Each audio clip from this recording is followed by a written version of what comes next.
안녕하십니까, 강지연입니다. 코로나19 신규 확진자 증가세가 다소 주춤하고 있습니다. 주요 감염 집단인 신천지 대구교회 교인에 대한 조사가 마무리 단계에 접어들면서 확진자 증가폭이 둔화한 것으로 보이는데요. 하지만 또 요양원이나 중증 장애인 거주시설 등에서 집단 감염이 잇따르고 있는 데다 감염원을 알 수 없는 사례들이 계속 발생하고 있기 때문에 경계를 아직 늦출 수는 없는 상황입니다. 방역당국도 현재로선 이 숫자 자체에 의미를 두기는 어렵다라고 밝히고 있는데요. TBS 특집 코로나19, 오늘도 현재까지 들어온 속보들 중심으로 짚어보겠습니다. 시민의 방송 TBS는 매일 아침 9시부터 9시 50분까지 TV와 유튜브를 통해 코로나19 특집 생방송을 진행하고 있습니다. 자, 오늘도 먼저 서울시 재난안전대책본부에 나가 있는 기자 연결해서 현재까지 상황 정리해 보겠습니다. 서유선 기자. 네, 서울시 재난안전대책본부에 나와 있습니다. 네, 국내 코로나 확진 현황 정리해 주시죠. 네, 어제 오후 4시까지 집계를 보면 국내 코로나19 확진자는 이제 6천 명을 넘었습니다. 어제 0시부터 16시까지 322명이 추가로 확진 판정을 받으면서 이제 국내 확진자는 모두 6,088명을 기록했는데요. 사망자는 어제 병원으로 이송 중에 심정지 판정을 받고 숨진 대구 지역의 60대 남성까지 포함해서 모두 42명으로 집계됐습니다. 전국적으로 코로나 확산세 조금은 주춤하는 모양새입니다. 신천지 신도에 대한 검사가 마무리 단계에 접어들었기 때문인데요. 하루 신규 확진자 수를 보면 지난달 29일 전국에서 약 900명으로 최고점을 기록한 뒤에 그제 집계치에서는 400명으로 소폭 줄었습니다. 네, 지금 서울시 상황은 좀 어떤가요? 네, 어제 오전 10시 기준으로 서울시가 발표한 시내 확진자 모두 105명입니다. 여기에 어제 강남구에서 추가로 확진자 1명이 나오면서 현재까지 집계된 서울 시내 확진자는 모두 106명으로 파악되고 있습니다. 강남구 신규 확진자는 기존 경기도 용인시 확진자의 직장 동료로 알려졌는데요. 지난달 28일부터 재택근무를 해온 것으로 확인됐습니다. 확진 판정 이후에 강남구 보건소는 확진자가 다녔던 회사의 나머지 직원들에 대해서도 추가로 검체 검사를 시작했습니다.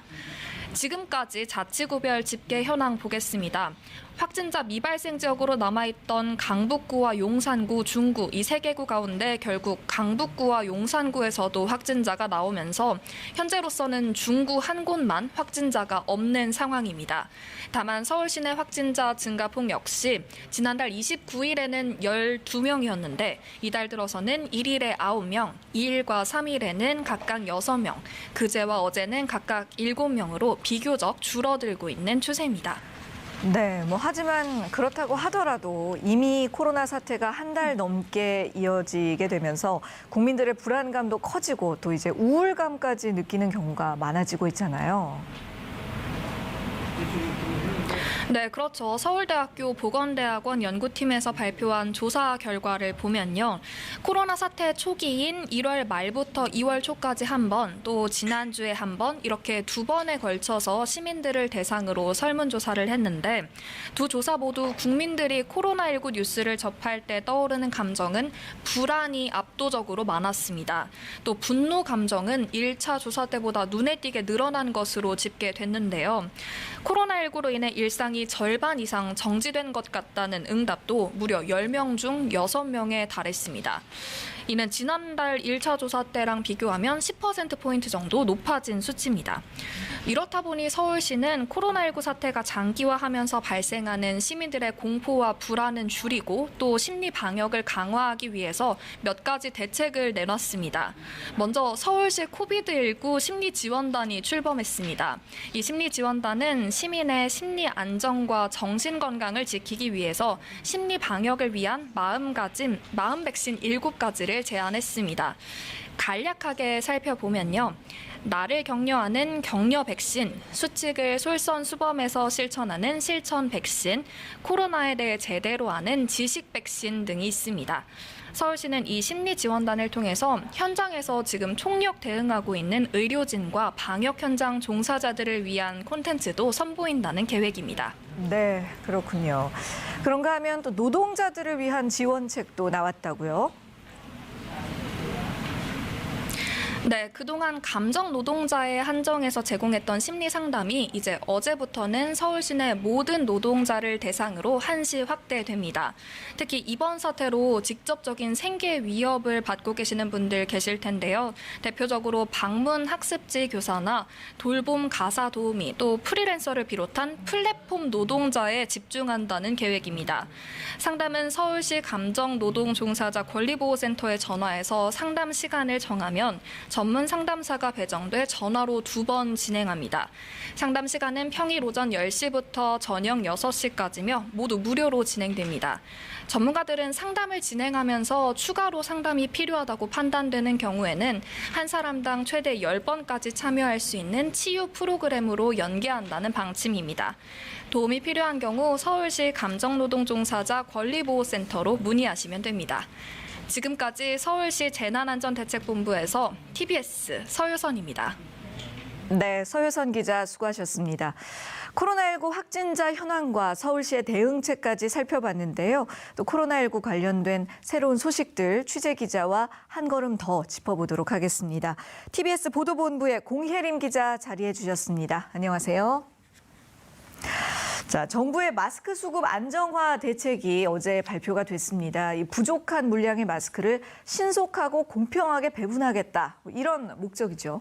네, 그렇습니다. 우선은 한 사람이 마스크를 살 수 있는 그 수량이 조금은 줄어듭니다. 네, 돌아오는 월요일, 그러니까 9일부터 마스크 구매가 한 사람이 이제 일주일에 2장, 최대 2장까지 살 수 있게 되는 건데요. 네. 그 이상 사는 건 불가능합니다. 네, 그 이유는 이제 현재 정부가 공적 판매처, 마스크의 판매처로 지정하고 있는 약국과 농협, 그리고 우체국에 그 마스크 중복 구매를 좀 방지할 수 있는 시스템이 이제 안착이 되고 있는데요. 네. 다만 판매처별로 마스크를 이제 좀 적용이 되는 시기는 조금씩 달라집니다. 네네. 우선 약국에서는 이 시스템이 이미 구축이 완료돼서 당장 오늘부터 적용이 되는데요. 다만 오늘부터 일요일인 8일까지 금, 토, 일 이렇게 3일간 한 사람이 살 수 있는 마스크는 모두 2장이고요. 네. 다음 주 월요일부터는 일주일에 한 사람이 최대 2장씩만 살 수 있습니다. 그리고 이제 우체국과 농협 같은 경우에는 시스템이 구축되기 전이라 하루에 한 장씩 그리고 그 이후에 구축이 된 다음에는 역시나 일주일에 한 사람이 최대 2매를 구매할 수 있습니다. 네, 그렇군요. 그러니까 그 오늘, 내일, 모레, 그러니까 이번 주말 기간 동안은 이제 한 사람당 2장씩을 구입을 할 수가 있고 다음 주로 넘어가게 되면 일주일에 2장씩을 살 수가 있다는 네, 말씀이신 맞습니다. 거죠. 예, 예. 그리고 이와 함께 마스크 구매 오부제가 도입된다고 하는데 이게 뭔가요, 오부제? 일종의 마스크 배급제라고 생각하시면 좀 쉬우실 것 같습니다. 네. 네, 출생연도의 끝자리에 따라서 그 사람이 살 수 있는 요일이 좀 달라지는 건데요. 예를 들면 출생연도의 끝자리가 1, 2, 3, 4, 5 그리고 6, 7, 8, 9, 0 이렇게 순서대로 월, 화, 수, 목, 금이 지정되는 겁니다. 네. 네, 예를 들어 저는 1989년생인데 네. 저의 출생연도 끝자리는 9잖아요. 그렇죠. 6, 7, 8, 9 해서 목요일, 그러니까 다음 주부터는 평일 중에는 목요일에 저는 마스크를 구매할 수 있게 되는 겁니다. 저와 같은 요일에 사러 가시겠군요. 네, 그렇군요. 네. 그런데 만약에 뭐 우리가 목요일에 마스크를 살 수 없었다. 다른 분들의 경우에도 주중에 마스크를 사지 못했다. 이런 경우에는 어떻게 합니까? 네, 주말에는 출생연도에 관계없이 마스크를 구매할 수 있게 됩니다. 네. 그러나 주중에 마스크를 단 한 번이라도 구매한 적이 있다면 주말에 사는 것은 불가능해집니다. 네. 그리고 이번 주에 마스크를 구매하지 않았더라도 그 수량이 다음 주로 이월되지는 않습니다. 네.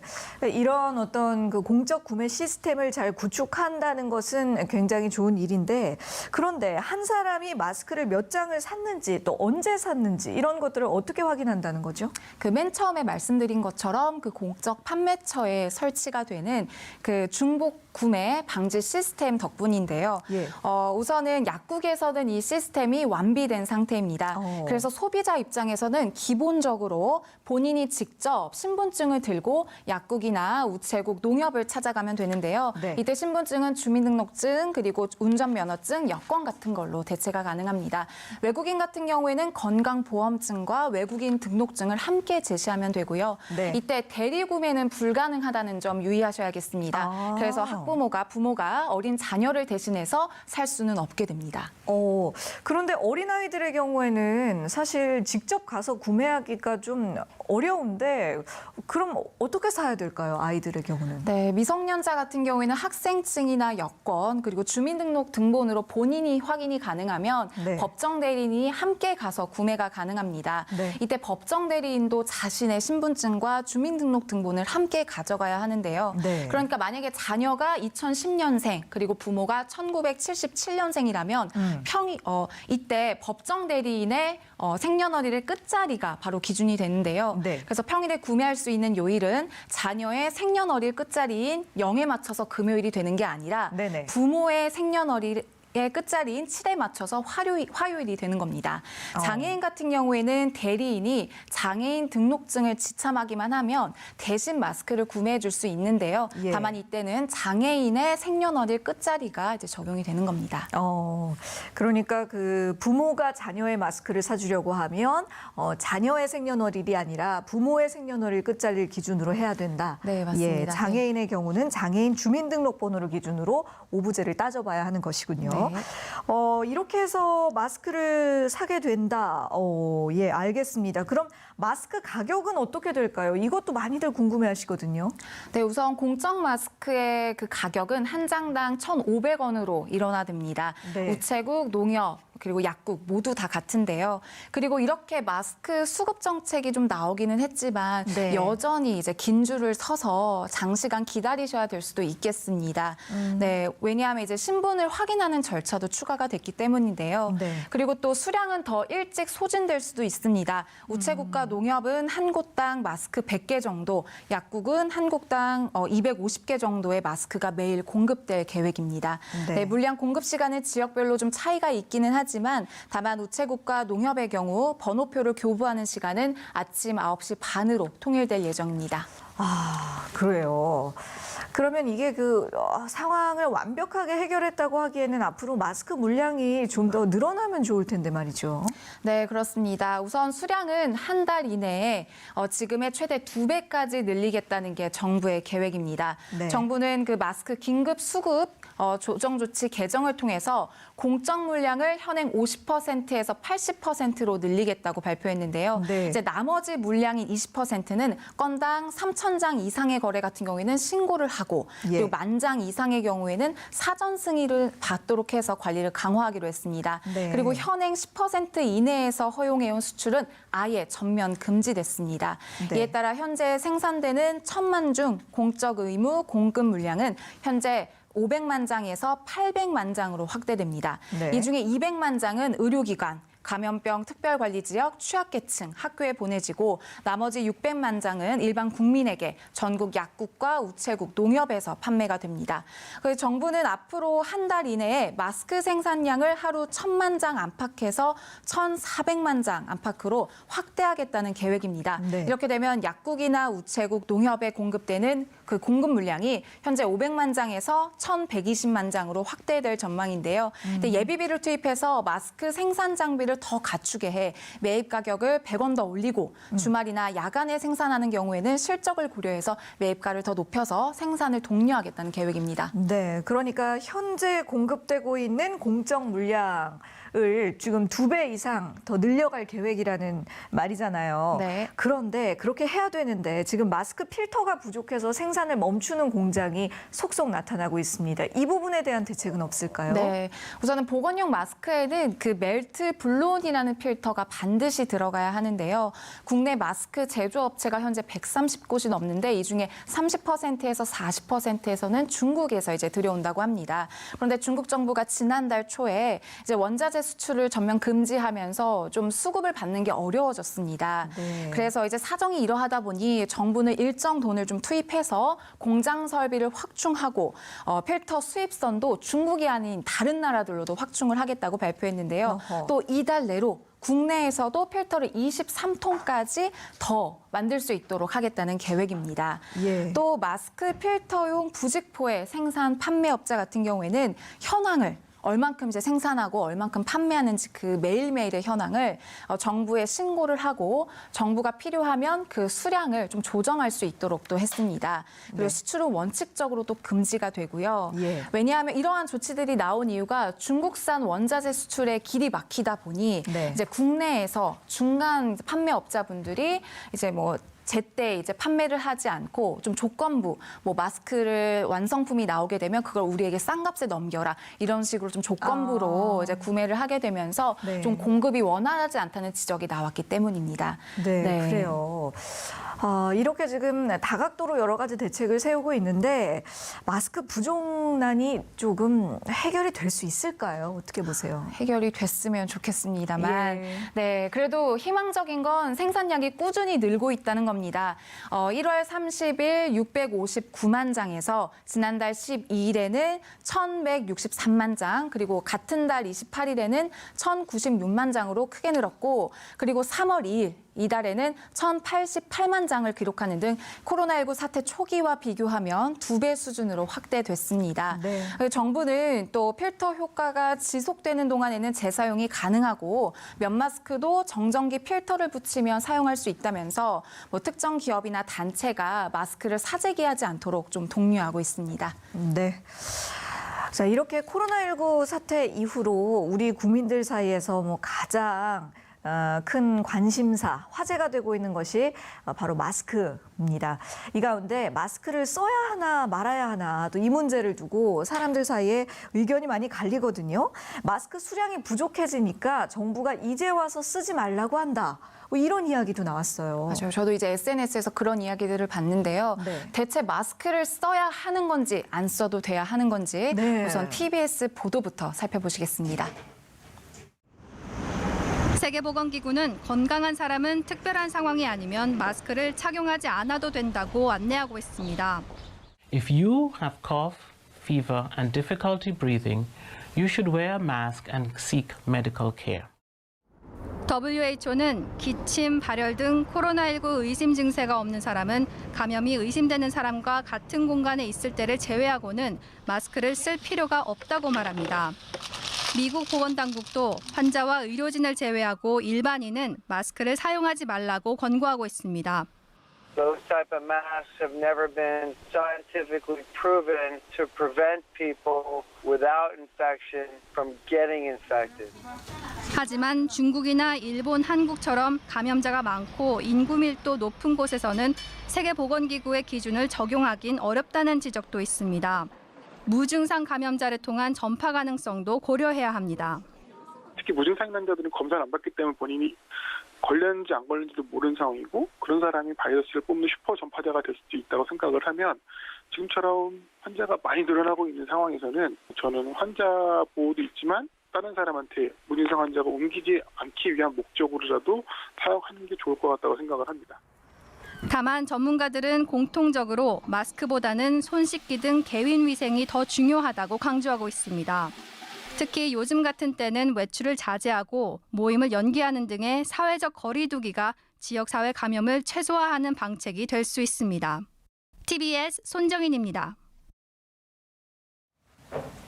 결국 건강한 사람이라면 네. 반드시 필수적으로 마스크를 써야 하는 건 꼭 아니다라는 게 이제 국내외 전문가들의 답변인데요. 예. 우선은 사람들 간의 접촉을 좀 최소화하고 손을 좀 깨끗이 씻고 이렇게 개인 위생을 좀 더 철저히 하는 게 도움이 된다라는 말들입니다. 네, 지금 공혜림 기자도 말씀하셨듯이 사람들 간의 접촉을 최소화한다. 그래서 요즘 사회적 거리두기 이걸 실천하자는 말들 많이 나오잖아요. 네, 맞습니다. 서울을 비롯한 꼭 경기도를 비롯한 전국 곳곳에서 사회적 거리두기 캠페인에 좀 동참해달라 이렇게 호소하는 목소리가 높은데요. 네. 네, 우선 경기도에서는 이제 서울에 앞서 서울이 경기도의 사회적 거리두기 캠페인에 동참할 것을 요청했고 예.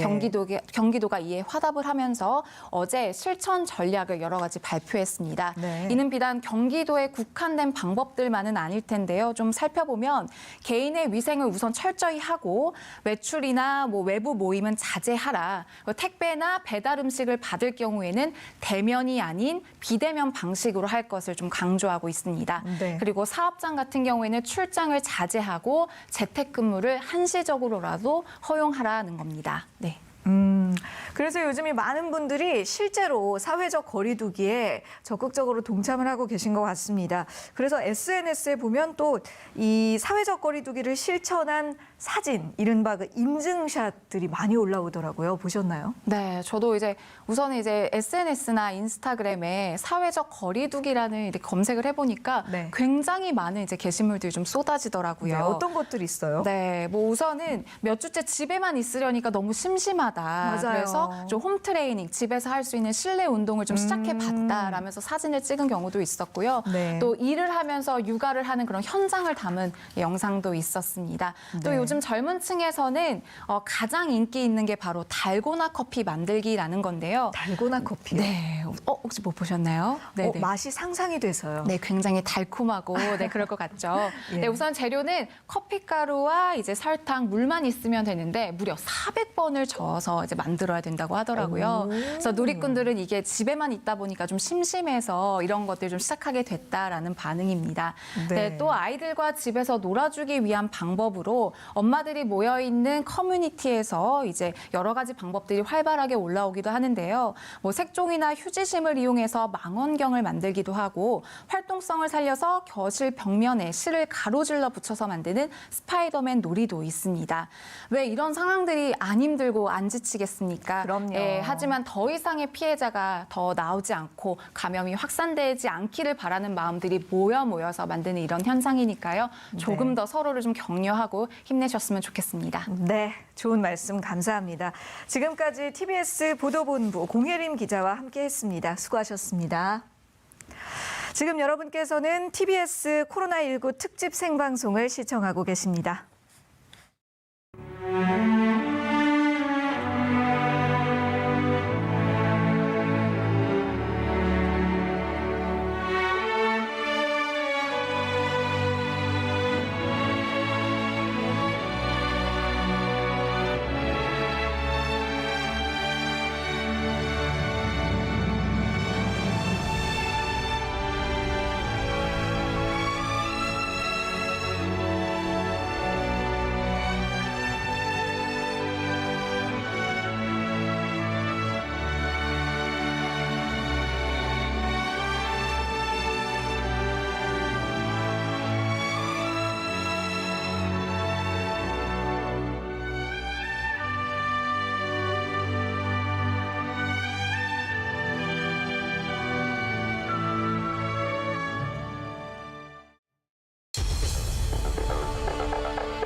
네, 코로나19 특집 생방송 TBS와 함께하고 계십니다. 코로나19 발생 현황과 또 앞으로의 전망 등 더 자세한 이야기들 전문가 모시고 함께 들어보겠습니다. 먼저 최명기 정신과 전문의 나오셨습니다. 안녕하세요. 네, 안녕하세요. 그리고 지식 큐레이터 강양구 과학 전문 기자도 자리해 주셨습니다. 어서 오십시오. 네, 안녕하십니까. 강영구입니다. 자, 지난달 29일에 정점을 찍은 이후로 확진자 증가세가 조금 줄어들고 있습니다. 물론 여전히 대구와 경북 지역에서는 환자가 계속 발생을 하고 있습니다만 전국적으로 봤을 때는 이 확산세가 다소 주춤하는 모습으로 보이는데요. 자, 이 상황 어떻게 보고 계십니까? 네, 저도 그렇게 생각하고 있습니다. 이제 그렇게 생각하는 이유는 첫 번째는 이제 현재 우리가 확진자로 나온 분들이 뭐 어제나 그저께 최근에 감염된 분들이 아닙니다. 예. 이전에 감염된 분들을 갖다 신천지 교인에 대해서 전수조사를 하면서 발견되고 있는 부분이고 네. 전수조사가 이루어지기 전까지 물론 일부의 예외는 있지만 대부분의 그분들은 자가격리를 갖다 잘 지켰습니다. 네. 그런 다음에 또 우리가 최근에 확진자 수가 급증하게 되면서 대부분의 시민분들이 사회적 거리두기를 굉장히 잘하고 계십니다. 예, 맞아요. 그 효과가 나타나게 되고요. 또 계절적인 영향도 무시할 수는 없습니다. 오늘은 조금 춥고 어제도 조금 추웠지만 네. 날씨가 따뜻해지면은 바이러스는 기본적으로 조금은 약해집니다. 오. 왜냐하면 바이러스는 세포는 그러니까 우리가 세균은 우리가 생각하는 하나의 완전한 세포입니다. 예. 세균은 하나의 생명체입니다. 근데 바이러스는 그 안에 DNA 조각이 있고요. 그거를 얇은 막이 싸고 있기 때문에 아무래도 날씨가 따뜻해지고 햇볕이 많아지게 되면은 조금은 취약해지게 됩니다. 그렇군요. 네, 단 이제 주의할 점은 두 가지 점이 있는 것 같은데요. 네. 첫 번째는 지금은 확진자가 많아졌기 때문에 감염 경로를 갖다 추적하는 게 쉽지가 않습니다. 예. 역학조사 하시는 분들도 상대적으로 수가 적고요. 네. 그래서 거기에서 예를 들어서 취약시설에 대한 그 감염이 이루어지지 않도록 이제 주의해야 되는 부분이 있고 잘해야 되는 부분이 있고요. 네. 또 하나 이제 생각해야 되는 부분은 현재 감염자가 많은 나라에서 들어올 때는 우리나라 방역도 이제 신경을 많이 씁니다. 그러나 현재 감염자가 별로 없는 나라에서 올 때는 우리는 방심합니다. 그러나 감염자가 없다고 방심했었던 나라인데 그 나라에서 만약에 감염자가 들어오게 돼서 방역이 안 되게 되면은 다시 한번 처음부터 시작하게 되는 경우도 배제할 수는 없습니다. 아, 이제는 그 어떤 부분에 대해서도 방심을 해서는 안 되겠군요. 알겠습니다. 자, 이렇게 확진자 증가세가 줄어들고 있는 부분은 물론 희망적입니다만 사망자의 경우를 살펴보면 기존에는 7, 80대 고령자 또 기저질환자 이런 경우들이었거든요. 그런데 이 대구에서 최초로 기저질환이 없는 60대 사망자가 발생을 했습니다. 이건 어떻게 봐야 할까요? 67세 여성 사망자가 발생을 했는데 이제 평소에 기저질환이 없는 것으로 확인이 되어서 또 많은 분들이 불안해하시는데요. 네. 사실 기본적으로 코로나19의 고위험군으로 지칭이 되었던 분들이 크게 두 분들인데 하나는 60대 이상의 고령자들이고요. 예. 다른 하나는 뭐 만성 폐질환이나 당뇨나 신장이나 혹은 장기이식 같은 것들을 받은 적이 있었던 기저질환자들입니다. 네. 그러니까 7, 80대의 고령이 아니라고 하더라도 충분히 60대 이상의 고령이면은 조심을 해야 되었을 상황이고요. 예. 그리고 60대 이상의 이 고령자들 경우에는 일상생활에서는 건강하긴 하지만은 네. 실제로 검사를 해보면은 당이라든지 혈압이라든지 여러 가지 문제들이 있었을 가능성도 있습니다. 네, 그렇기 때문에 그런 문제들을 본인이 인지하지 못하고 있는 상황에서 가지고 있다가 네. 이렇게 바이러스에 감염되었을 때 급격하게 상태가 나빠졌을 가능성도 있고요. 또 67세라고 하더라도 뭐 요즘에는 이제 굉장히 고령화되었기 때문에 네. 다들 건강하시긴 하시지만은 기본적으로 50대 이하의 청장년층과 비교했을 때는 뭐 몸의 면역계 상태라든지 신체 건강 상태라든지 여러 가지 것들이 취약할 수밖에 없는 상황이거든요. 맞아요.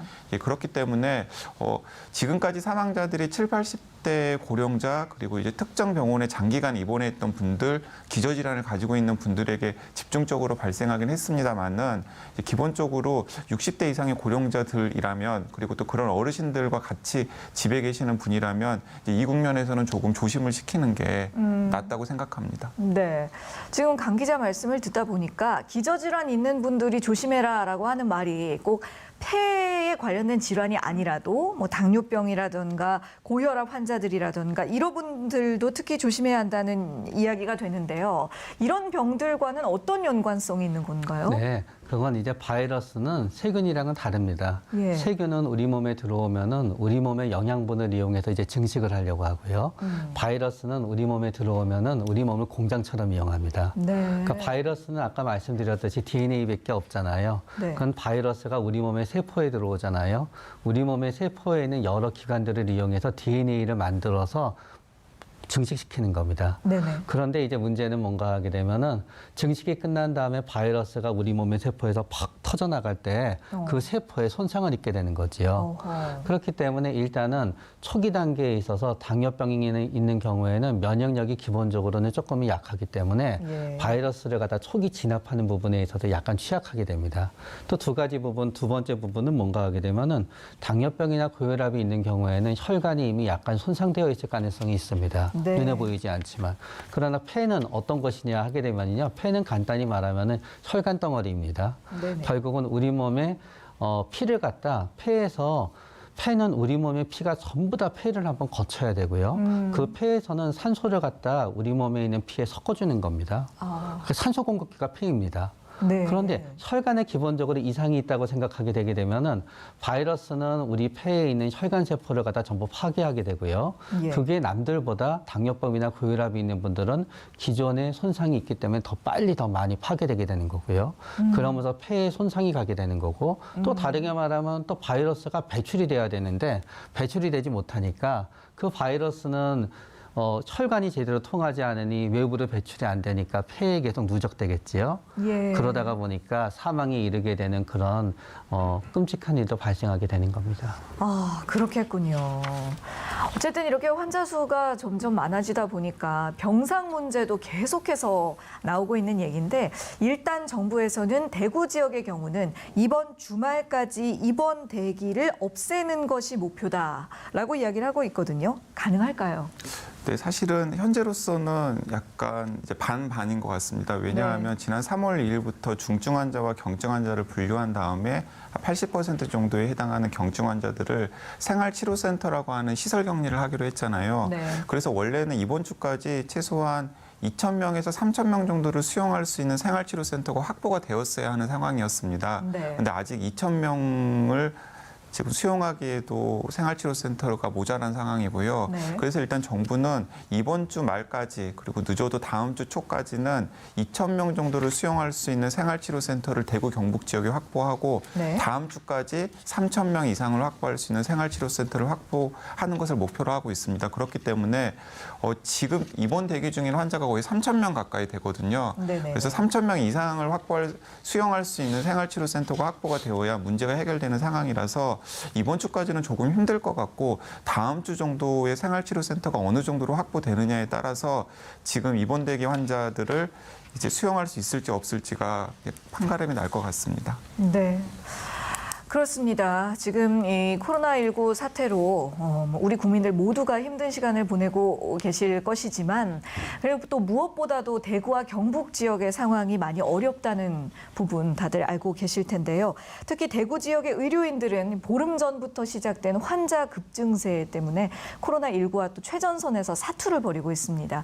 대구 현재 의료 상황이 그만큼 굉장히 힘들다고 하는데요. 코로나19 지정병원이죠. 칠곡 경북대학교 병원의 김미래 간호사님 오늘 어렵게 또 연결을 해주셨습니다. 현장 상황 들어보겠습니다. 김미래 간호사님 나와 계시죠? 네, 안녕하십니까? 네, 안녕하십니까. 와, 지금 뭐 누구보다도 바쁘고 정신 없으실 텐데 오늘 방송 응해주셔서 우선 정말 감사 말씀 드립니다. 네, 감사합니다. 네, 지금 이 대구 경북 지역의 확진자들이 급증하고 있는 만큼 또 간호사들 근무 환경이 이루 말할 수 없을 만큼 힘이 들 것 같은데요. 지금 어떤 상황인가요? 초창기에 대구 의료원이나 동산병원이 시작될 때는 그때는 어떤 툴이나 이런 제반적인 상황이 갖춰지지 않아서 굉장히 힘들었다고 하더라고요. 네. 근데 지금은 국군 간호대학에서 또 그 국간 출신들이 배출이 되고 이런 상황이라서 인력이 어느 정도 확충은 거로 알고 있습니다. 제가 지금 근무하고 있는 근로복지공단 대구 지부도 마찬가지로 지금은 인력에 대해서 특별히 어려운 점은 없는 거로 봅니다. 근데 앞으로 생활관이라든가 이런 게 이제 그 확대가 되면은 그런 쪽으로 인력이 투입이 돼야 된다고 생각합니다. 예. 그렇다면 지금 현재의 경우는 간호사 한 분당 몇 명 정도 되는 환자분을 맡고 계세요? 지금은 환자 한 분당에 우리가 그 시간 타임으로 한다면 한 15대 1 정도. 네. 그럼 간호사 15명에 예, 1명 또는 10명에 1명 정도. 간호사 한 분당 환자 10분에서 15분 정도를 지금 네네네. 관리를 하고 계시단 말씀이시죠. 와. 네, 그렇습니다. 게다가 또 확진자와 접촉을 하게 된 간호사들은 병원 안에서만 숙식을 해결한다고 들었어요. 그 현장 상황이 좀 어떤지요? 실질적으로 저희들이 감염 관리 측면에서는 당연합니다. 그런데 네. 이제 제가 지금 있는 곳은 간호사들을 숙식할 수 있는 어떤 그런 장소가 마련되어 있지는 않아요. 예. 그리고 갑자기 급증하게 환자들이 상승되는 바람에 그 의료인들이 또 다른 지역에서도 파견도 오고 이런 과정에서 그런 분들을 다 수용할 수 있는 그런 시설이 갖춰진 병원이 없습니다, 실은. 네. 그래서 그 대구 시내라든가 아니면 그 근처에 일반 숙소를 마련해서 그렇게 하고 있는데 실질적으로 그렇게 돼버리면은 어차피 다른 외부인들과 접촉할 수밖에 없는 그런 상황입니다. 네. 그래서 저 같은 경우도 실은 근무처하고 집이 가까운 터라 집에 그 아이들은 다 서울에 있고 남편도 서울에 출장을 가게 했어요. 예. 그래서 저 혼자 있습니다. 그래서 저는 집에서 다니고 있습니다. 그러시군요. 그리고 네. 그 현장에서 일하시는 의료진들이 레벨 D의 방호복을 입고 근무를 하신다고 들었는데 이걸 장시간 동안 입고 일한다는 게 체력적으로 상당히 부담이 된다고 들었거든요. 어떠세요? 어떤 게 가장 힘드세요? 아마 뭐 화면에 비치는지 모르지만 제 이마도 지금 여기가 지금 제가 밤에 방근무를 하고 나왔습니다. 네. 방근무를 하고 이미 이제 그 샤워를 하고 있는 상태라서 그래도 좀 덜 흉하게 보이는데 예. 지금 그래도 이 자국이 없어지지 않는 상태로 남아 있거든요. 이게 하루가 지나도 없어지지 않아요.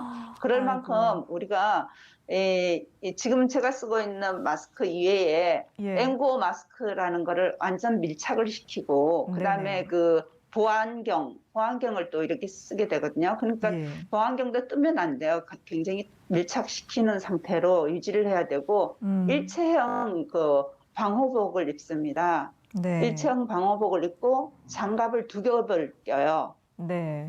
장갑도 2겹을 끼고 그다음 이렇게 보선 같은 것도 발로 다 감싸고 이렇게 하다 보니까 실질적으로 보호복을 입는 것도 물론 이제 기온이 올라가면 굉장히 답답하고 또 땀이 배우듯이 하겠죠. 그러나 그것도 그렇지만 저희들이 마스크나 보안경을 쓰게 되면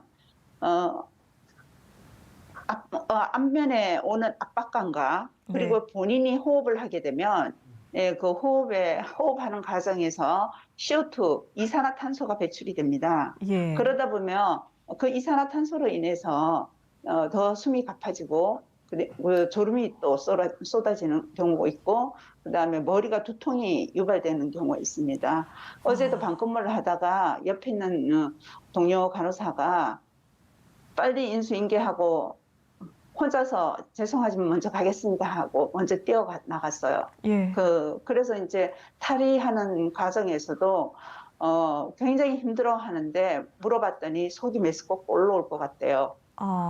네, 그런 경우가 있었고 제가 같은 경우도 두통이 유발돼서 굉장히 힘들었습니다. 그리고 고부 이런 것들이 눌려서 뺨이나 주변이 뭐 이렇게 물집 같은 게 형성되기도 하고, 예, 저는 이제 귀 뒤도 짓물러져 있습니다. 그리고 저희들이 이제 오늘 어제 방근무를 할 때 근무를 하고 나오는 과정에서도 굉장히 날씨가 추웠어요. 네. 갑자기 기온이 떨어져서 퇴근할 때 보니 차에 성에가 낄 정도였거든요. 그런데 저희들은 제가 입는 지금 이 반팔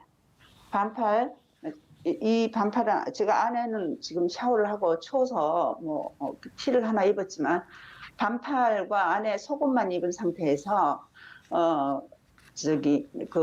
차의를 하러 갈 때나 탈의를 할 때 이렇게 반팔 상태에서 거리가 한 150m 이상 되는 거리를 가서 탈의하거나 차기를 합니다. 네. 그런 과정에서 너무 추운 날씨에 간호사들이 저절로 턱이 떨릴 정도로 엄청 추운 상태입니다. 저희들이 그게 견디는 게 너무 힘이 들어요.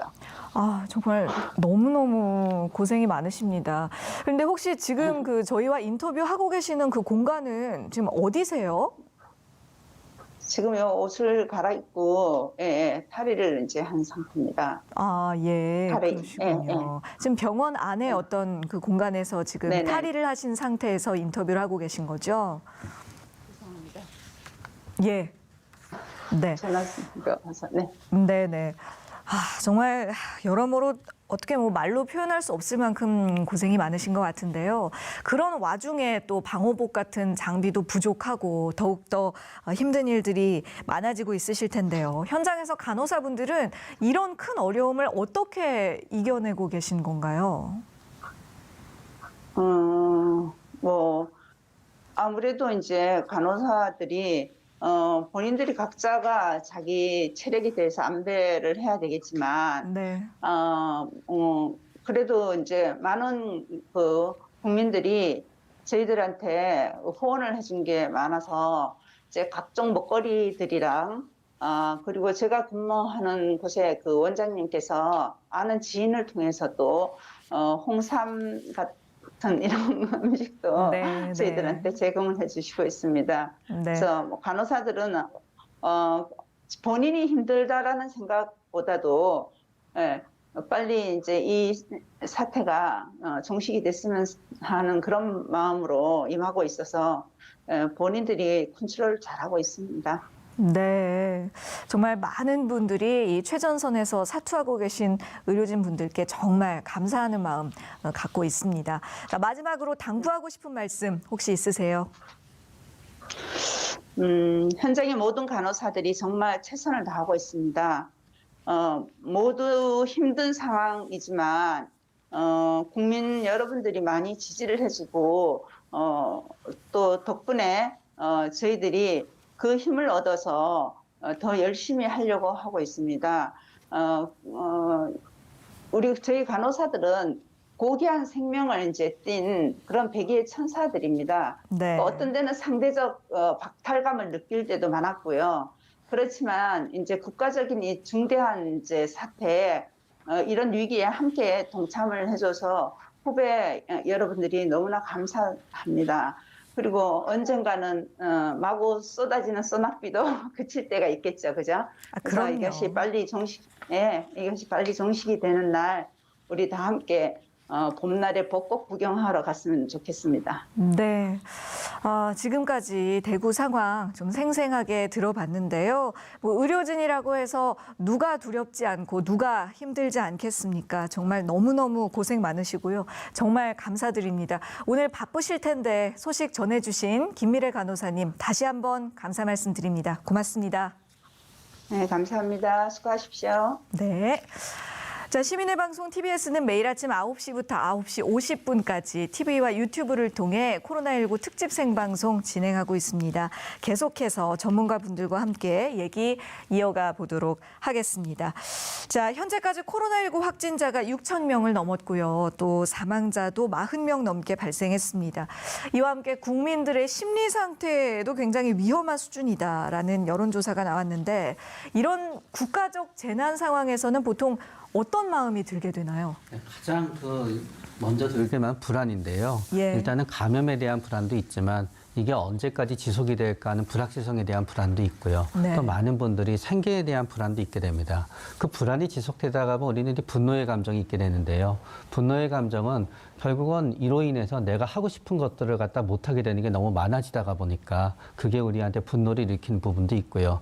또 경제적인 부분이라든가 또 집에 계속 아이들과 이렇게 있다가 보면은 또 그게 좋기도 하지만 또 어떤 점에서는 또 그것도 또 분노의 원인이 되기도 하거든요. 네.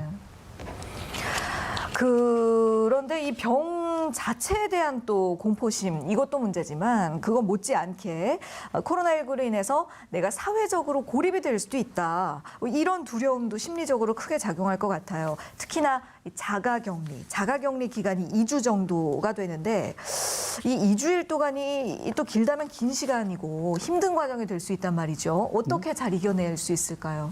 우리는 일상에 평소와 사람들과 막 어울리고 바쁘게 살면 정상이라고 여기고요. 예. 자가격리를 하면서 굉장히 고요하게 사는 삶을 갖다 비정상으로 여기게 됩니다. 그런 마음이 있게 되면 더 어렵죠. 그러나 네. 사실 알고 보면 우리 모두 불과 4, 50년 전까지만 해도요. 네. 100명 정도 있는 마을에도 굉장히 다들 재미없게 살았습니다. 네, 그렇기 네. 때문에 자가격리 동안에 있는 삶도 결국 삶의 한 부분이라고 생각하고 받아들이게 되면은 조금은 더 극복하기가 나아질 것 같다는 생각을 해봅니다. 네, 조금은 마음의 여유를 가지고 정말 요즘 그 캠페인 이름처럼 잠시 멈춤, 네. 거리두기 이렇게 생각을 해보시면 더 좋을 것 같습니다. 그런가 하면 7일 그러니까 내일부터 코로나19 자가격리자들을 관리하기 위한 전용 앱이 활용될 예정이라고 하던데요. 이 앱은 어떤 기능들이 있나요? 네, 이 자가격리자들과 관련된 가장 큰 문제점이 무엇이냐면 이제 자가격리자들이 뭐 의도하지 않게 혹은 의도해서 외국 밖으로 나가서 다른 사람들을 감염시킬 가능성에 대한 우려가 계속해서 있었습니다. 맞아요. 그리고 며칠 전에는 확진 판정을 받고 자가격리를 하고 계시는 환자분께서 이제 마스크를 사기 위해서 줄을 서다가 문제가 되는 사례도 있었거든요. 이런 사례들을 좀 방지하고자 이제 만들어진 앱이 자가격리 앱인데요. 크게 이제 두 가지 기능이 있습니다. 하나는 자가격리 앱의 GPS 기능을 꺼놨거나 네. 혹은 그 일정 지역 이상을 이탈할 경우에는 네. 이제 담당자에게 경보음이 울리도록 되어 있습니다. 아하. 이제 그래서 가능하면은 지정된 장소에서 계속해서 자가격리 상태를 유지하고 있는 것을 실시간으로 모니터링하는 기능이 있고요. 네. 또 다른 하나는 그 자가격리를 하고 계시는 환자분들에게 꼭 필요한 기능인데 하루 두 차례 발열이나 기침 같은 증상을 체크해서 입력을 하면은 그것들을 이제 원격에서 모니터링할 수 있는 기능도 이 자가격리 앱이 있기 때문에 네. 기존에 이 약간 중구난 방식으로 이루어졌던 그리고 많은 분들이 자원이 들어갔던 이 확진자들의 자가격리 관리가 조금 더 이 앱을 통해서 편해지리라고 생각합니다. 예. 맞아요. 그동안 사실 자가격리가 실행된 이후로도 자가격리 수칙을 어기는 사례들 때문에 문제가 많이 됐었거든요. 이 앱으로 그런 문제들을 좀 해소할 수 있겠죠. 네, 방금 말씀드린 대로 이제 그런 문제 때문에 만들어진 게 이 자가격리 앱이고요. 예. 일정 정도 효과가 있을 것이라고 생각하는데, 근데 항상 이제 테크놀로지가 중요한 게 아니라 사람이 중요한 거잖아요. 네. 예, 그래서 가능하면은 자가격리에 지금 임하신 분들이 생활치료센터에 입수하기 전까지는 좀 최대한 네. 좀 그 지침들을 잘 지키시면 좋겠습니다. 네, 그렇군요. 자, 정부가 이번 주가 최대의 고비다. 이번 주가 사태 변화의 분수령이 될 것 같다. 뭐 이런 이야기를 했는데 벌써 주말이 오고 있습니다. 지금 상황 어떻게 평가하시는지 짧게 한마디씩 들어보고 마무리하겠습니다. 저는 기존의 감염자들이 확진하는 이 시기가 지나가게 되면은 네. 저는 확진자 수는 줄어들 거라고 생각하고요. 네. 또 종식되는 날도 얼마 남지 않아 빨리 도래할 거라고 저는 기대합니다. 네, 잘 알겠습니다. 강양구 기자는요? 네, 이제 주말간의 확진자 수가 이제 어떤 추이를 보이는지가 가장 중요할 것 같고요. 이제 예. 그것과는 별개로 뭐 사회적 거리두기 잠깐 멈춘 캠페인을 우리들이 하고 있잖아요. 네. 이제 그런 일들을 좀 주말에 잘 지킨다면은 다음 주에는 약간 한숨 돌릴 수 있는 상황이 오리라고 기대하고 있습니다. 네. 자, 지금까지 최명기 정신과 전문의 그리고 강양구 뉴스톱 과학 전문 기자와 말씀 나눴습니다. 고맙습니다. 네. 네, 감사합니다. 자, 오늘 준비한 내용 여기까지고요. 시청해 주셔서 고맙습니다.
TBS